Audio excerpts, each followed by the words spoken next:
아벨은 자기도 양의 첫 새끼와 그 기름으로 드렸더니 여호와께서 아벨과 그의 제물은 받으셨으나 가인과 그의 제물은 받지 아니하신지라. 우리가 잘 아는 가인과 아벨의 이야기입니다. 가인도 아벨도 함께 자신의 소산물을 제물로 삼아서 여호와께 바쳤습니다. 그렇지만 하나님께서 아벨의 제물은 받으셨지만 가인의 제물은 받지 않으셨습니다. 하나님께서 보시기에 아벨은 하나님께 연락 드릴 만한 그러한 것들을 바쳤고, 가인의 제물은 하나님께서 거절할 만한 그러한 제사였다. 그런데 이제 하나님께서 결정하시는 것, 그러니까 우리가 어떤 제물을 바치는 행위를 할지라도 하나님께서는 그 마음의 중심을 보시고 어떤 것을 받으실지 안 받으실지 그걸 아시고 하나님께서 그것은 결정하시는 것입니다. 그런데 가인이 어떠한 잘못을 했냐면, 잘못된 제사를 드렸지만 그 이유에 대해서, 그러니까 자신의 죄에 대한 묵상보다는 하나님이 나의 것을 거절했다라는 그러한 감정적인 분노, 그것이 그 사람을 지배했던 것입니다. 그래서 가인은 자신의 죄는 결국에는 바라보지 못했다. 하나님께서 왜 자신의 것을 안 받아들이셨는지, 그리고 자신이 무엇을 고쳐야 할 건지, 이러한 죄에 대한 회개와 묵상보다는 그냥 기분 나쁨, 그 감정에 휩싸여 버리고 말았습니다. 그래서 5절에 보시면 가인이 몹시 분하여 안색이 변하니, 그러니까 너무너무 화가 나서 주체를 못하고 결국 살인죄를 저지를 만큼의 엄청난 분노에 휩싸인 가인이었습니다. 그런데 하나님께서 가인을 만나 주십니다. 그러니까 이렇게 분노를 하고 화가 났을 때 하나님께서는 가인을 단절시키는 것이 아니라 찾아가셔서 질문을 하십니다. 네가 분하여 함은 어찌 됨이며 안색이 변함은 어찌 됨이냐. 이렇게 이제 하나님께서는 너 왜 분하냐, 너 왜 그렇게 안색이 변하냐, 이런 말을 하는 거. 그러니까 우리도 인간 관계를 이제 겪을 때 분명히 내가 어떤 섭섭한 감정이 생겼습니다. 이제 내가 무엇을 잘못했던지 간에 어쨌거나 내가 상대방에게 섭섭한 감정이 생겼고, 나는 기분이 나쁘고 나는 섭섭하고, 그리고 나는 어떤 비교가 되고 열등감이 있고 질투가 나서 내가 이제 기분이 너무너무 상하는데, 비교의식 때문에. 그런데 이제 상대방이 너 왜 안색이 왜 그래? 너 표정 왜 그래? 이렇게 하면 우리 기분이 어떻겠어요? 근데 하나님께서 그러한 말씀을 하신 것입니다. 우리가 인간관계에서 흔히 겪을 수 있는 질투나 열등감이나 이제 그런 것이 있겠지만, 하나님께서도 가인을 향해서 그런 말씀 하신 거. 너 왜 분하려 하니? 너 왜 안색이 변했니? 그렇게 하시면서 또 어떤 말씀을 하셨냐면 7절에 죄가 너를 원하나 너는 죄를 다스릴지니라, 이렇게 말씀을 하신 것입니다. 선을 행하지 아니하면 죄가 문에 엎드려 있느니라.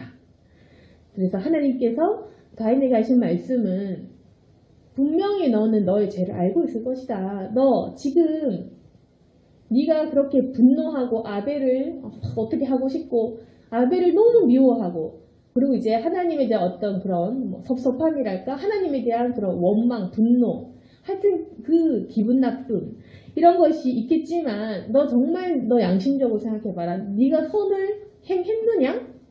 너 진짜로 그렇게 제사 드릴 때 100% 깨끗하게 경건하게 했느냐? 너 정말 진심을 다해 제대로 속이지 않는 그런 진심의 제사를 드렸냐라는 것이 하나님의 그 의도이신 것입니다.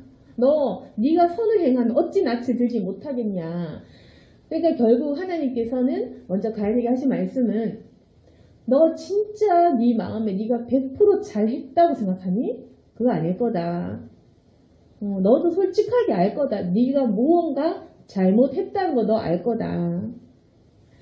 네가 그렇게 그런데 선을 행하지 않으면 죄가 문에 엎드려 있다. 그러니까 네가 마음에 있는 어떤 거짓된 마음, 탐욕들, 제사를 제대로 드리지 못하는 그런 잘못된 그 어떤 마음의 죄악들, 추악한 욕망들 이런 것들을 네가 다스리지 못하면 네가 그리고 적극적으로 선을 행하지 않으면 너 죄가 문에 엎드려 있다. 그만큼 항상 죄가 너를 원할 것이다. 죄라는 것은 항상 너를 파멸시킨다. 그건 뭐냐면 우리의 욕망이고 시기고 질투고 그리고 남을 해하게 하고 싶고 내가 결국 제일 칭찬받고 싶은 그 죄악입니다. 그 죄악이 너를 원하지만 너는 그 죄를 다스려야 된다라는 것이 하나님의 말씀이셨습니다. 그러니까 이제 가인은 제사를 잘못 드렸고 그 잘못된 것이고 그리고 또 하나는 하나님께서 받지 않으실 만해서 안 받았지만 하나님에 대해서 화가 났고 그리고 자기 동생에 대한 질투와 분노와 시기심이 엄청나게 일어났고 어떻게 보면 가인 입장에서는 기분이 나쁘고 시기가 나고 내가 그래도 형인데 왜 내 걸 거절하셨냐 이런 거절감, 상실감 이런 것이 있겠지만 하나님께서는 그 사람의 마음의 열등감과 상처와 질투에 대해서 죄라고 말씀하십니다. 우리가 착각하지 않아야 될 것은 무엇이냐면 우리가 상처와 죄를 잘 구별을 못한다는 것입니다. 그러니까 우리는 뭐냐면 남에게 상처를 받았다. 남이 나를 비교했어. 남이 나를 판단했어. 우리 부모가 나를 내 형제보다 내 아우보다 나를 비교했어. 나를 편애하면서 나를 미워했어. 라든지 우리가 하여튼 그 살면서 겪을 수 있는 질투나 열등감 이런 게 있겠죠. 그리고 우리는 그걸 죄라고 생각하지 못하고 우리가 피해의식에 사로잡히는 경우가 많습니다. 왜 나에게 저런 말을 할까? 왜 내 마음을 거절할까? 그러니까 상대방 생각을 못하는 거예요. 거절할 만해서 상대방은 거절을 했고 상대방은 부담스럽거나 아니면 도리어 내 호의가 잘못되었거나 더 기분이 나빴거나 내가 선을 행해도 그 사람을 싫을 수 있다는 것입니다. 그러니까 잘못된 제사라는 것입니다. 잘못된 호의, 우리의 잘못된 어떤 열심, 그릇된 방법들이라는 게 있다는 것입니다. 그런데 우리가 잘못된 그런 방법들을 돌이켜보지 못하고 그냥 이제 내 기분에 감정에 취해서 기분 나빠, 질투나 시기나 왜 나는 인정하지 못해줘? 왜 내 건 거절해? 이렇게 생각을 한다면 아주 큰 문제가 되는 것은 뭐냐면 죄가 문에 엎드려 있다고 죄악이 자신을 원하기 때문에 결국 가인과 같이 적극적인 악으로 그 악이 발전한다는 것입니다. 우리가 죄와 상처를 구분을 못하고 이 상처를 해결하지 못하면 그 문제는 뭐냐면 나만 죽는 것이 아니라 그 상처로 인한 죄가 발전이 돼서 결국에는 자기 아우를 해치는 적극적인 죄악으로 그 죄는 자란다는 것이 그게 문제인 겁니다. 그러니까 우리의 문제는 죄와 상처를 잘 구분하지 못한다는 거. 피해의식에 사로잡혀 있고 내가 또 당했네. 내가 손해봤어. 하나님이 나만 미워해. 또 내가 잘못했겠지? 왜 하나님은 항상 예쁜 사람만 예뻐하고 난 축복 주지 못하나? 라는 그런 잘못된 어떤 그런 상처, 열등감에 대해서 우리가 그걸 죄라고 선언하지 못한다면 그러나 하나님께서는 그걸 죄라고 이야기하시고 그 죄를, 그 감정을 너는 다스려야 된다고 말씀을 하시기 때문에 우리가 여기서 이걸 순종하지 못하면 가인과 같은 죄악을 범하게 되는 겁니다.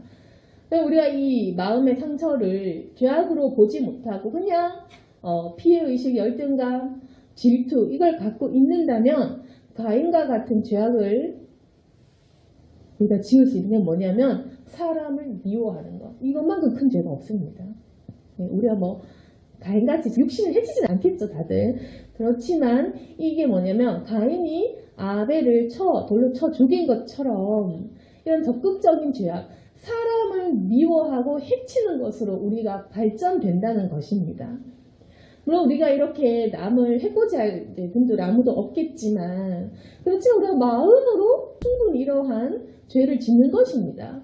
그건 뭐냐면 은근히 사람을 깎아내리는 험담을 한다든지 다른 사람이 어떤 식으로든 복수하려고 미워하고 적극적으로 한다든지 뭐 자기 성향에 맞는 나름의 방법들이 다 있겠지만 어떤 식으로든 남을 미워하는 분노와 그 미움을 표현하게 된다는 겁니다. 결국 사람과의 관계도 깨어지겠죠. 그리고 내 마음에는 분노와 미움으로 가득 차게 되는 것입니다. 그래서 가인은 자신의 죄를 다스리지 못했습니다. 자신의 감정을 다스리질 못했다. 그래서 하나님께서 가인에게 말씀하십니다. 결국에는 이제 가인이 아벨을 들에 있을 때 이제 쳐 죽였고, 그래서 여호와께서 가인에게 말씀하십니다. 네 아우 아벨이 있느냐? 그가 이르되 내가 알지 못하나이다. 내가 내 아우를 지키는 자니까. 결국 하나님께서 가인을 만나는 그 만남에서 대화가 바로 이렇게 되는 거. 너 아우 어디 있느냐? 가인은 제가 알지 못합니다.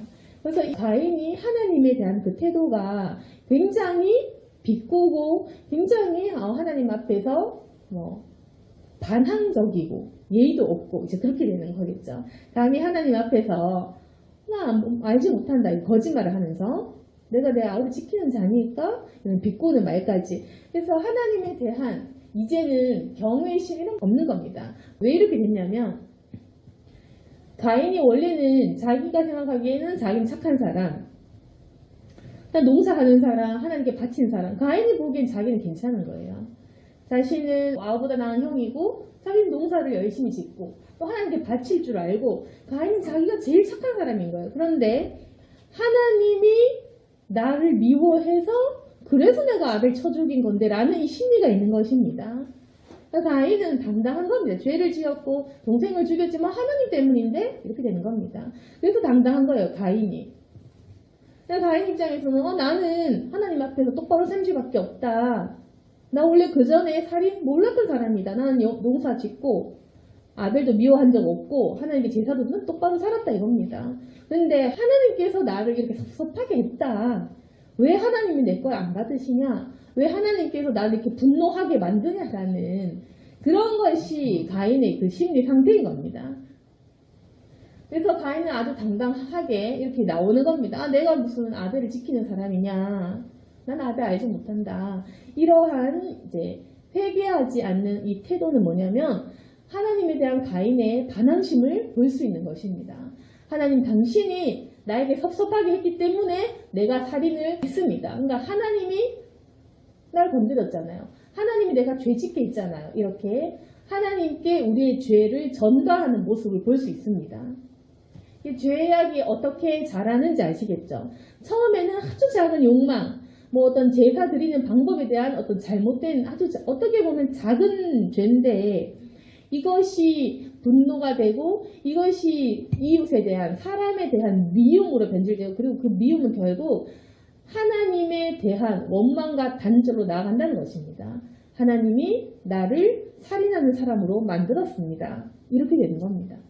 그래서 가인은 이 살인에 대한 그 원망과 분노를 모두 하나님께 전가를 하면서 하나님이 나를 사랑해 주셨으면 나도 죄 안 지었을 건데 나도 그럼 아벨같이 사랑해 주지 그럼 내가 그럴 이유가 있겠냐. 이게 가인의 논리겠죠.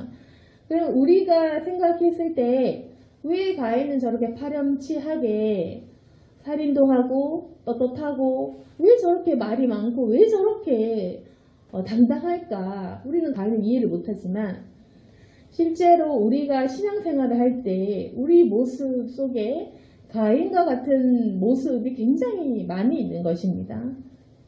하나님 앞에서 회개를 하기보다는 내 죄를 잘못된 것들을 찾기보다는 우리는 내가 왜 축복받지 못하는지 그리고 내가 왜 이렇게 믿는데도 승리하지 못하는지에 대한 그런 불신과 오해와 원망을 하나님 앞에서 갖고 있는 경우가 많다는 것입니다. 그래서 우리가 흔히 시험에 들면 하게 되는 생각이 왜 하나님은 나에게 이렇게 하시지?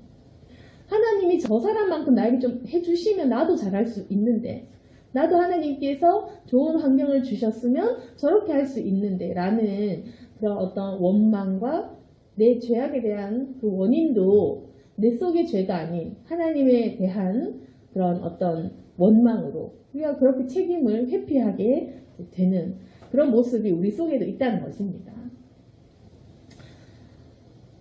그래서 이제 가인은 이렇게 큰 죄를 지었고 하나님 앞에서도 두려워하기는커녕 더 뻔뻔하고 더 당당하고 뭐 겁도 상실한 그런 이제 지경에 이르렀다. 하나님 앞에서 막 두려워하면서 죄송합니다, 잘못했습니다 이런 것이 이제 아니, 난 모른다 이렇게 이제 뻔뻔하게 나간 거죠.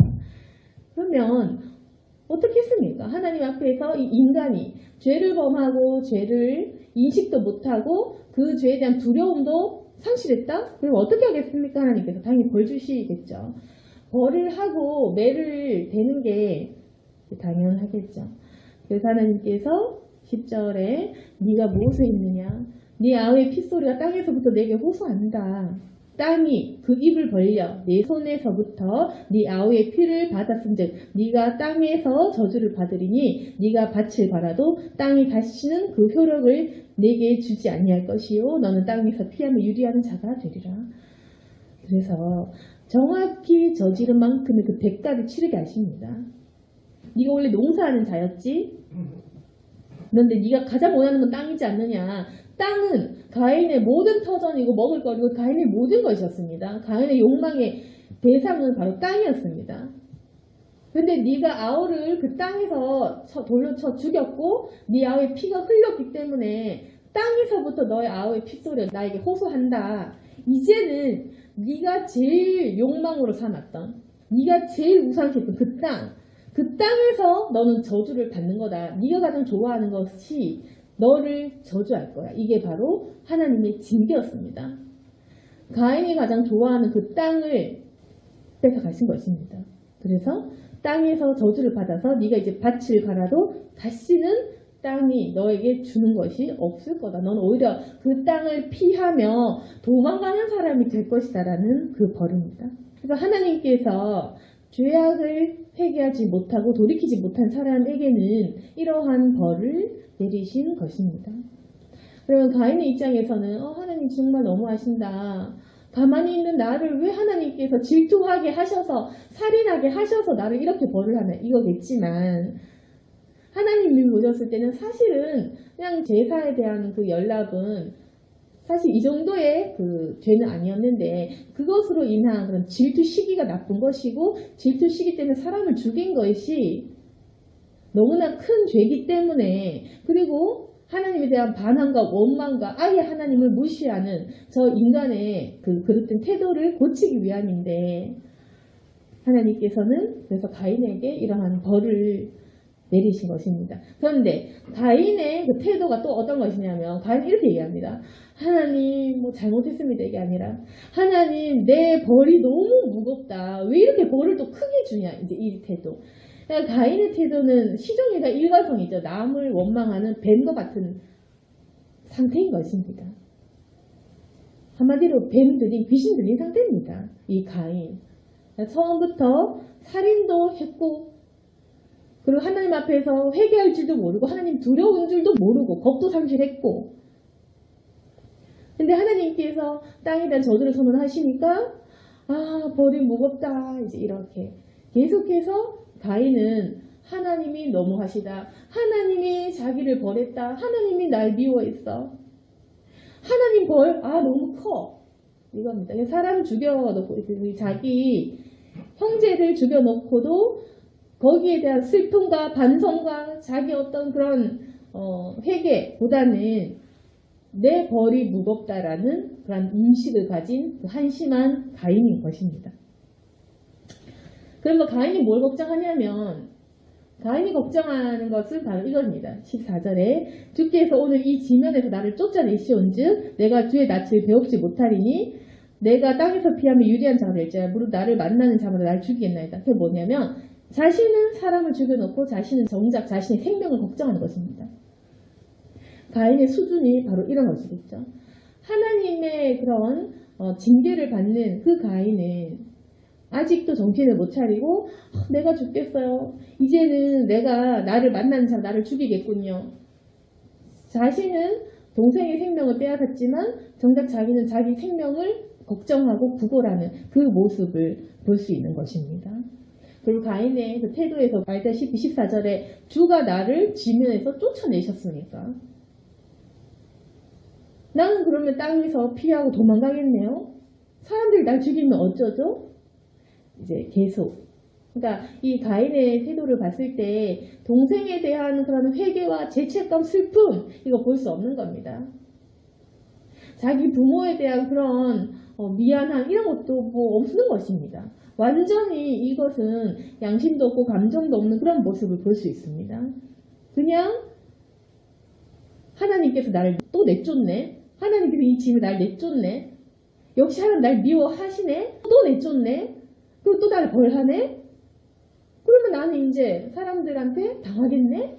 이런 끊임없는 가인은 자신을 향한 애착을 볼 수 있겠죠. 그래서 죄라는 것은 어떤 특성이 있냐면 선이라는 것은 남을 위한 아가페 사랑의 그런 걸 가지고 있는 것이고 죄라는 것은 끊임없는 나를 향한 애정이 죄라고 볼 수 있는 것입니다. 그래서 우리가 다른 사람을 배려하고 다른 사람을 걱정하고 연민한다는 것은 아가페적인 사랑과 그 사람을 향한 사랑이 있는 사람인 것이고 죄를 가지고 있는 사람은 나를 굉장히 사랑하는 모습을 보인다는 것입니다. 나를 걱정하고 나를 연민하고 내 감정이 소중하고 내 상처, 내 질투, 내 이 모습이 너무 소중한 것입니다. 그래서 자기 자신을 너무 사랑하는 사람은 죄악에 빠질 수밖에 없는 것입니다. 아무튼 그래서 가인이 자기 생명을 막 걱정하면서 주가 나를 쫓아내셨군요 라고 적반하장격으로 하나님을 또다시 쫓아내는 분으로 그렇게 몰고 가죠. 근데 하나님의 그 대답은 어떤 것입니까? 가인이 계속 하나님을 대적하고 원망하고 사람 죽이고 뻔뻔하고 자기 아니만 걱정하고 그렇게 하는데 그런데 여기서 하나님의 그 말씀은 사실 저라면 너는 아직도 정신을 못 차렸구나. 아직도 너는 너를 걱정하는구나. 회개를 못하냐 이렇게 나는 했을 것 같은데 하나님께서는 가인에게 이렇게 말씀하십니다. 15절에 그렇지 않다. 가인을 죽이는 자는 벌을 7배나 받으리라 하시고 가인에게 표를 주사 그를 만나는 모든 사람에게서 죽임을 면하게 하시니라. 하나님께서 벌을 하시는 것 같지만 가인에게 죽지 않도록 표를 주셨습니다.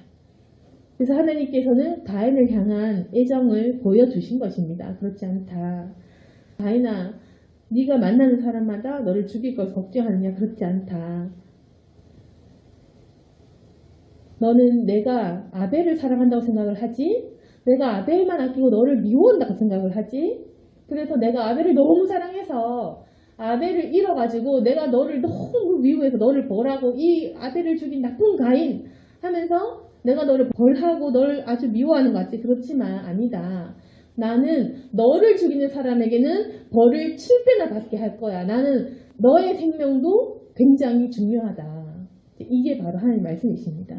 그러니까 가인에게 이 말, 너를 죽이는 사람은 벌을 7배나 받을 것이다 라는 말은 너의 생명은 굉장히 소중하다는 거죠. 그리고 너를 죽이는 자는 내가 엄청난 벌을 내릴 것이다 라는 것은 하나님이 가인의 편이라는 거죠. 그러니까 그 하나님의 속마음을 뭐냐면 내가 너를 아벨만큼 사랑했다 얘야 이겁니다. 그러니까 가인은 계속 이 오해하는 것이 왜 아벨만 사랑하나요? 왜 아벨만 인정하나요? 왜 나를 미워하나요? 아벨을 죽이니까 그렇게 또 속상하신가요? 또 아벨을 내가 쳐 죽이니까 나를 벌하시는군요. 이제 계속 하나님에 대해서 물론 자기가 잘못해놓고도 하나님 앞에서 계속 섭섭하다 이렇게 얘기를 하지만 하나님 입장에서는 아니 너를 죽인 사람은 벌을 7배나 받을 거야. 나는 너도 중요하게 생각을 한다. 이게 바로 하나님의 마음이신 것입니다. 그래서 가인을 향해서 너는 내가 아벨만 사랑한다고 생각을 했겠지만 너도 똑같은 자다. 그리고 네가 죽임 당하게 내가 내버려 둘 것 같냐? 너는 죽임을 면하게 내가 도와줄 거다. 표를 줄 거다. 그러니까 하나님께서 표를 주시면 뭐냐? 너도 나의 자녀다라는 것입니다. 하나님께서 가인에게 하신 말씀은 바로 이 긍휼입니다. 그래서 우리는 가인과 같은 죄를 짓고 있습니다. 우리가 아벨 같은 사람이 아니라 우리 모두가 가인과 같은 상태입니다. 죄가 내 앞에 있고 내가 죄를 다스리지 못하고 그리고 때로는 그 죄에 대해서 회피하면서 회개하지 못하는 상태가 되기도 합니다. 우리가. 근데 하나님께서 벌을 하실 때는 마치 우리가 버림받은 자식 같고 하나님께서 믿고 승리하고 죄 안 짓는 사람 좋아할 것 같지만 하나님의 속뜻은 그게 아니라는 겁니다. 내가 너를 살릴 것이고 내가 너에게 표를 주고 내가 너를 건질 것이다 라는 것이 한 뜻입니다. 내가 널 미워해서 아벨이 좋고 네가 싫어서 그런 게 아니다. 너를 쳐 죽이는 사람, 너를 해치는 사람은 벌을 7배나 받을 것이고 내가 너의 생명을 아주 소중하게 여긴다. 너는 아벨을 죽였지만 난 너에게 복수하지 않고 난 너를 살릴 거야. 그게 하나님의 뜻입니다. 그러면 가인은 오해를 한 거죠. 하나님께서 자신의 생명을 엄청나게 소중하게 아끼셨고 여전히 살려주심에도 불구하고 가인은 혼자만의 잘못된 망상에 빠져 있었던 것이겠죠. 어쨌거나 그 뒤의 결론을 보시면 가인은 또 거주하고 아내와 동침을 하며 임신시키고 애누을 낳고 해서 여전히 잘 먹고 사는 그런 모습 볼 수가 있는 것입니다. 하나님께서 가인도 지켜주셨으면 우리가 추측을 할 수가 있는 겁니다. 가인도 여전히 잘 살았고 결혼해서 자식을 놓았고 하나님께서 그 생명을 보존해 주셨음을 우리가 알 수 있는 것입니다. 그래서 오늘 이 본문을 통해서 알 수 있는 것은 우리가 흔히 착각하는 것은 죄악을 저지를 때 하나님께서 나를 미워한다라는 그 생각에 빠져 있겠지만 하나님의 그 마음은 죄를 다스려라는 그런 가르침, 죄를 다스려라. 회개해라. 그리고 나는 네가 죄를 지었지만 내가 너를 사랑한다. 네가 죄를 지었지만 너는 내 아들이다. 죽임을 명쾌한다. 그러나 네가 저지른 대가는 네가 치를 것이다. 네가 땅에서 피를 냈기 때문에 그 땅에서 네가 효력은 얻지 못할 거다. 그 벌은 받는다. 그러나 너를 죽이지는 않는다. 그게 바로 하나님의 법이고 섭리인 겁니다. 우리가 이 섭리 속에 들어갈 수밖에 없는 것입니다. 그래서 우리가 설령 죄를 짓고 하나님께서 그 섭리 안에서 우리를 다스릴지라도 우리는 하나님께서 내 편이심을 반드시 기억해야 된다는 것입니다. 그래서 예수님께서 바리새인과 그런 서기관들이 예수님을 이제 비방하는 이유가 뭐냐면 예수님께서 그 세리와 죄인들과 자꾸 교제를 하니까 바리새인들 서기관들이 자꾸 예수님을 비방하고 이럴 적에 예수님께서 무엇이라 말씀을 하셨냐면 건강한 자에게는 의원이 쓸데없고 병든 자에게야 쓸데가 있다. 나는 의인을 부르러 온 것이 아니라 죄인을 불러 회개시키러 왔노라라고 말씀을 하셨습니다. 그러니까 예수님께서도 결국 우리가 생각하는 것처럼 제사 잘 드리는 아벨을 찾아가시고 믿음 좋은 사람 가서 칭찬하고 건면하시고 이렇게 하지 않고 예수님께서는 병든 사람, 죄 지은 사람을 찾아가셨다는 것입니다. 그러니까 예수님께서는 내가 필요한 사람을 찾아간 게 아니라 나를 필요로 하는 사람을 찾아갔다는 겁니다. 그러니까 예수님 입장에서는 건강한 사람은 의원이 쓸데없지. 그러니까 나는 건강한 사람 찾아갈 필요가 없는 사람이다. 나는 병든 사람에게, 죄 지은 사람에게 찾아가는 사람이다. 라고 하셨죠. 예수님께서는 가인과 같은 사람, 자신을 필요로 하고 죄 짓고 병들고 예수님의 십자가 복음을 필요로 하는 사람을 찾아가신 것입니다. 그리고 의인을 내가 부르러 온 거 아니고 죄인을 불러 회개시키러 왔노라 하셨습니다. 예수님이 이 땅에 오신 목적은 바로 죄인을 불러서 그 사람을 회개시키러 온 것이다. 그래서 죄인을 찾아가신 겁니다. 그런데 사람들은 비방하면서 왜 예수님이 저런 사람들하고 어울리냐, 세리와 창녀들과 왜 저런 사람들하고 어울리냐 했지만 예수님께서는 나는 가인과 같은 자들, 죄인들을 부르러 왔다. 그래서 예수님께서 또 어떤 말씀을 하셨냐면 너희는 가서 내가 긍휼을 원하고 제사를 원치 않노라 하는 뜻이 무엇인지 배우라. 내가 의인을 부르러 온 것이 아니요 죄인을 부르러 왔노라 이런 말씀을 하셨는데 결국 예수님께서는 긍휼을 원하시는 분. 우리가 생각하기에는 믿음 좋은 사람을 찾아가서 아이고 잘했다 내 아들아 너는 내 아들이 맞구나 이렇게 할 것 같지만 예수님께서는 그런 것이 아니라 너희들의 제사, 너희들의 열심 이걸 먹이러 오신 것이 아니라 예수님은 긍휼을 원하시고 이 땅에 대속하시러 오신 분이신 것입니다. 나는 죄인을 부르러 왔고 건강한 사람이 아닌 병든 자에게 내가 필요할 것이다.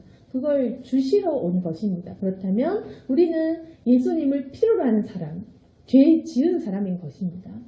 그러면 예수님께서는 우리를 회개시키러 오셨기 때문에 우리가 회개를 하면 되는 겁니다. 오늘 말씀을 정리하겠습니다. 우리가 이제까지는 죄악에 휩쓸려서 감정적으로 생각하고 가인과 같은 죄악을 다스리지 못하는 상태에 있었기 때문에 하나님의 그 자녀에 대한 마음을 우리가 잊어버리고 놓치는 경우가 많습니다. 그렇지만 하나님께서는 가인과 같은 우리를 부르러 오셨고 그 죄악에서 우리를 건지러 오신 분이시고 끝없이 우리에게 말씀하시는 것은 너도 귀해. 너를 치는 사람 내가 벌할 거야. 내가 너를 지켜줄 거야 라는 그 말씀을 하십니다. 그리고 우리를 회개시키러 왔다고도 하십니다. 예수님의 복음으로 이미 그것은 완성이 된 일입니다. 그래서 그것을 우리가 반드시 기억하시고 때로는 죄악과 그 죄악 속의 감정들 우리를 원할지라도 그것들을 다스리고 나를 향하신 나를 자녀로 부르신 하나님의 사랑을 분명히 우리가 확신을 해야 될 것입니다. 하나님은 우리 편이시고 우리를 지켜주시는 분이심을 기억하시기 원합니다. 기도하겠습니다. 거룩하신 하나님 아버지, 우리는 하나님께서 제사를 받으신 아벨만 사랑한다고 생각을 했지만 하나님께서는 가인도 사랑하시고 가인의 편이 되어주시고 가인을 끊임없이 지켜주신 분이십니다. 우리가 그것을 잘 기억하고 하나님의 긍휼은 우리가 깨달을 수 없을 만큼 깊고 크고 넓다는 것을 알 수 있도록 도와주시옵소서. 우리는 때로는 하나님께서 선택하신 착하고 믿음 있는 자를 부르러 오셨다고 착각할 때가 있습니다. 그런데 하나님께서는 죄인을 건지러 오신 분이십니다. 하나님께서는 죄인을 사랑하시고 그 죄악을 해결해 주시기도 원하십니다. 주여 우리도 주님이 필요한 자이오니 우리에게 긍휼을 내려주시고 우리가 회개함으로 돌아갈 수 있도록 도와주시옵소서.